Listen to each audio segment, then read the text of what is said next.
Hey guys, welcome back to the King Cain Way. It's me, King Cain, obviously. I'm here and I'm here to give you guys a review over the Real Housewives of Potomac, Season 4. I believe this is episode 3. Yes, it's episode 3. But before I get into this video, I just have to comment on one thing. A month or two ago, I had did a video over Malaysia Booker. She was the transgender lady who was attacked in South Dallas, I believe, or the Oak Cliff area. And I basically just did a review over that entire melee. It had went viral, her getting attacked and all these people screaming out these homophobic slurs and things like that. It was very toxic and it was a lot. But Saturday morning, police found her shot dead. They don't know at this time if it has anything to do with the guy who beat her or, you know, the people who were out there when she was getting beat or anything like that. And it is just very, very sad. It's very tragic. And since she has passed, I have went ahead and deleted that review off of my channel.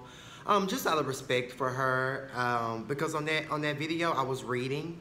No, I wasn't reading her at all, but I was definitely reading the situation and just showing my complete distaste on the entire situation.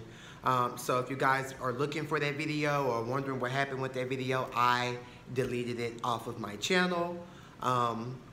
Just out of respect, you know what I'm saying? We gotta learn to respect one another in this community. And that's one thing that we lack as black LGBT folk. We lack just the common respect for one another. So rest in peace, Malaysia Booker. You know, I hate this happened to you, and I pray that your family gets the justice that you need, that they deserve, and you know, I hope whoever did it rots. So, moving on, I'm gonna just head right on into my review over the Real Housewives of Potomac. Like I just said, it's season 4, episode 3. So the show opens up with some tea about Michael. Allegedly, he's done something weird, or he was trying to flirt with some dudes at the party, or whatever the case was, but it wasn't looking pretty. It was not looking good for Michael. So I was totally tuned in, like, what the fuck is the tea? And what I've noticed about the Real Housewives of Potomac, how they open up the show, they open it up with some tea, and then they take it back and bring us up to speed on how we got to that part. And I really, really, really love that. So we can really see the build because we already know what's going to come. I think that that is great editing and producing skills. So yeah, shout out to Bravo for that. So the show opens up with Big Head Ashley and her old ass husband Mike. Ashley is in the kitchen doing something. Her husband is just in the room working out those tired ass 88-year-old bones and things like that. Ashley's mom comes over. I absolutely hate Ashley's hair in her confessional. It looks a little bit weird. It looks a little bit flumpy and scrumpy. I'm just not feeling it. It's not a good look. I feel like, bitch, stick to your fro. Because when she tried to do these different styles, it just looks awkward and it doesn't work. The only hairstyle I've ever liked that Ashley had was when her hair was straight. I thought that that was super, super, super cute. But if she's not wearing her natural curly fro, hang it up, because they tried to make you look classy, and to me, you ended up looking stupid. So basically, Ashley tells her mom about the uncle, how she's planning to have him a party. She tells her mom, you know, they've been trying to conceive and this and that. They talk about the whole abortion thing. It was a pretty boring scene. I felt like, Michael, why aren't you going to come and speak? But later on, he came out and he spoke, and Ashley's mom and Michael, they hugged. Ashley teared up because if you guys remember, Ashley's mom and her husband, you know, they've been having this little low-key beef going on, which I thought was stupid. Because at the end of the day, Michael, that is her mother. She's always going to fuck with her mama. She's never going to cut her mom off. So you being 88 years old and you've lived long enough, you should already know that. Okay, Michael? But at the end of the day, you know, I am happy that they are moving on and that things are, you know, looking up for them. You know, the scene seemed genuine. It seemed like Ashley, Mama, and Michael are truly trying to move forward and actually build a foundation. So kudos to them. Next we see Karen and Ray. They're shopping for headstones for her parents. As we know, both of her parents died last year, 7 months apart. I just could never imagine something happening like that. Like, that's just way too fucking much. But anyway, Karen opens up and says that her dad died from Alzheimer's, and how her husband Ray is 2 years younger than her dad. And I was just like gagged, like what the fuck? Because we all know that Karen and Ray are 17 years apart. I think Karen is like 56 and Ray's like 73. So her dad is 2 years older than her husband, which I feel like, bitch, that's okay. Like, if you like older men, then go out there and get you an older man. There's absolutely nothing wrong with that. So yeah, that was just a really little sad scene, her and him shopping for the headstones. And, you know, my heart goes out to Karen, because that is a horrible, tough thing to have to bury someone who raised you, or, you know, someone you look at as a mother or father, or even your real, true birth parents. So, prayers for Karen and Ray. Next, we see Giselle. She goes to see her therapist. It's actually the same therapist that her and Sherman were going to when they were going to like couple counseling and couples therapy and stuff like that. Basically, Giselle tells him about Sherman, how they were supposed to go to the wedding. He called her an hour before saying that he couldn't make it, and she just felt like he's trying to hurt her. She's completely over him. She can't deal. She can't take it. And her therapist, he gave her some very, very valuable information, which I even took for myself. It's basically, how can you grow if you quick to cut a nigga off?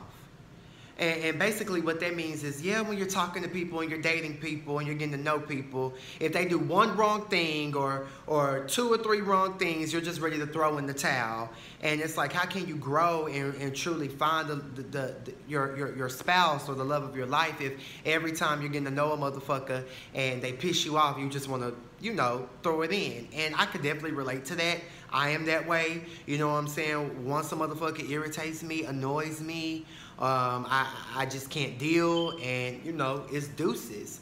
But that's not healthy, and if you keep this behavior up, Giselle and myself, you know, we'll end up lonely, and who really wants that at the end of the day?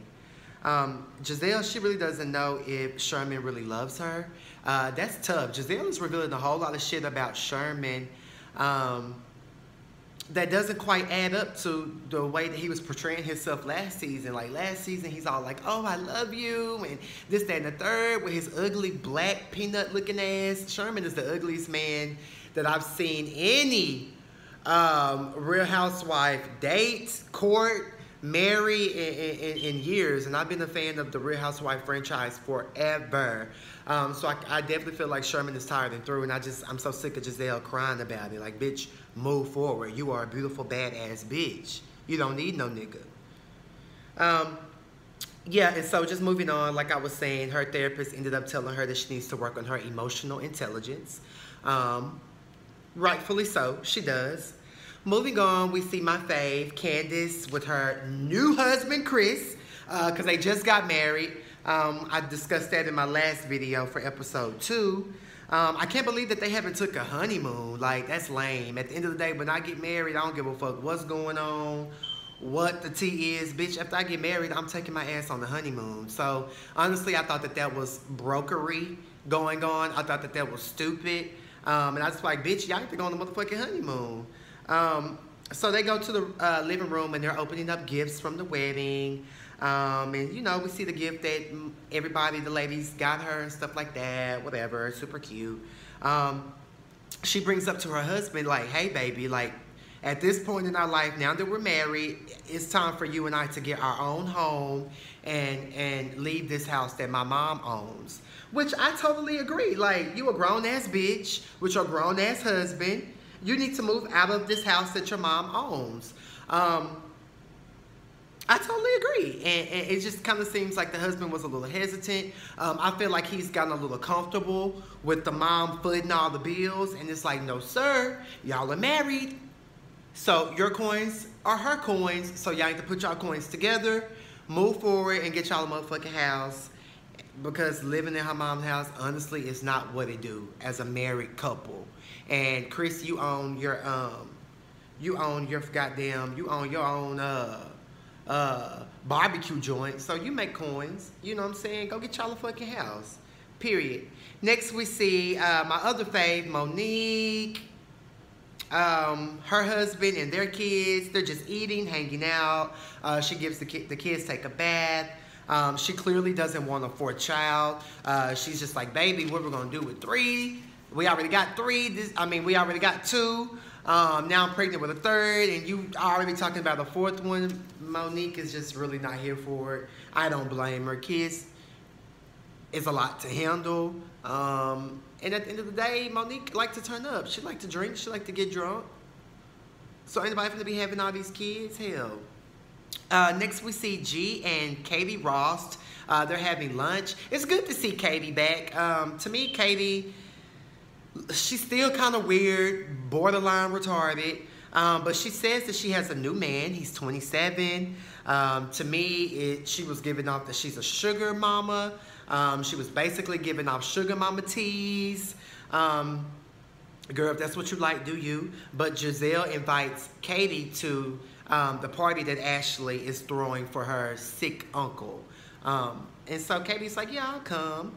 Moving on, we see Sir Robin in her boring ass situation, her boring ass life. I'll be so happy when they replace Robin. To me, every time Robin comes on the screen, you know, it's a snooze fest for me. I'm totally bored. And I wish I could fast forward, but I want to get all of the tea, so I don't fast forward. I just sit there and I'm annoyed. So basically, we see the rental property that she's been working on is still tied and through. It's not complete. She's basically trying to maintain her financial stability.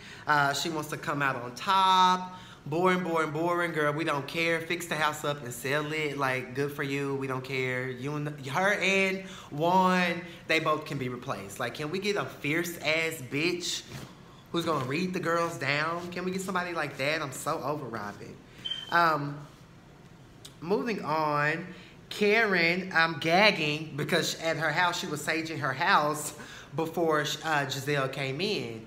I feel like that's okay. Giselle did a lot of evil, mean shit to her last year, and she's continued to just be stupid towards Karen. So I feel like, Karen, you definitely should sage your house before this bitch walks in. When Giselle walks in, Karen is still, she's still saging. And I thought that was super, super funny, and I thought that it was very worthwhile for her to be doing that. Anywho, Giselle comes in. She's like, oh my God, you're saging the place, yada, yada, yada. And I'm just like, bitch, you should be, you know, grateful that Karen is even allowing you to be in her home after all that bullshit that you put her through. So hats off to Karen for being a bigger person. So they end up talking about their friendship, and Karen tells Giselle that she's been grieving. Karen shaded the hell out of Giselle and Sherman's relationship in her confessional.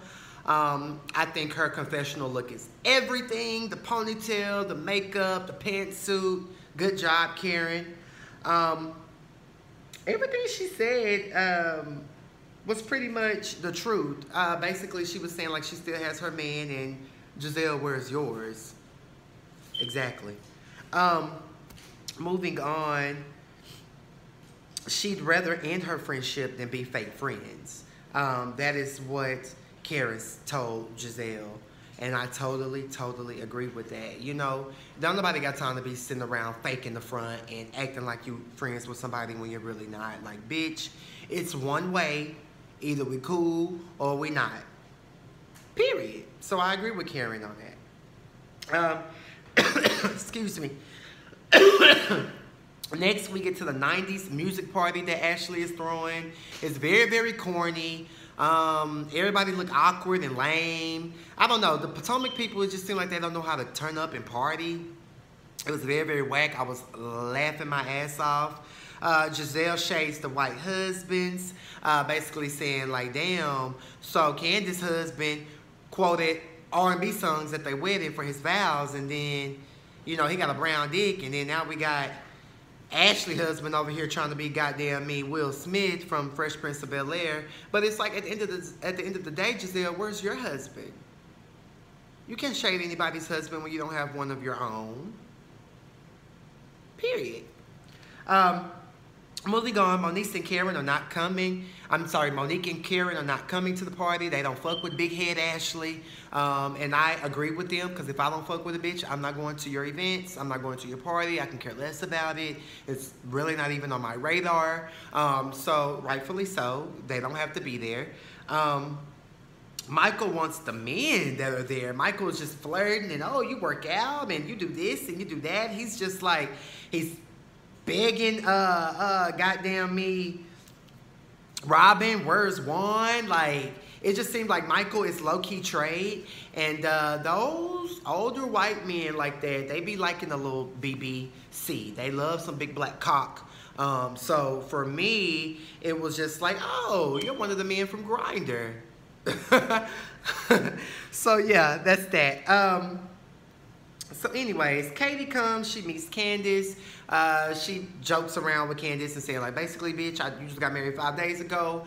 If I would have met you 5 days ago, I would have told your ass, don't do it. So that was a little awkward run-in that her and Katie had, but Candace paid the dust. You know, she's in marital bliss right now at this time. And so towards the end of the party, Ashley's whack-ass song comes on. What's up with these Potomac bitches trying to sing? Like, none of y'all have talent as far as music goes. Candace singing at her wedding was very goatish and horseish. Ashley is just a 1990 pop reject. It is not working. Let it go. I don't know. Robin said that she overheard Michael saying that, yeah, I will suck his D-I-C-K. She said she heard Michael say that. We don't know what happened. Hopefully we get into it on the next episode.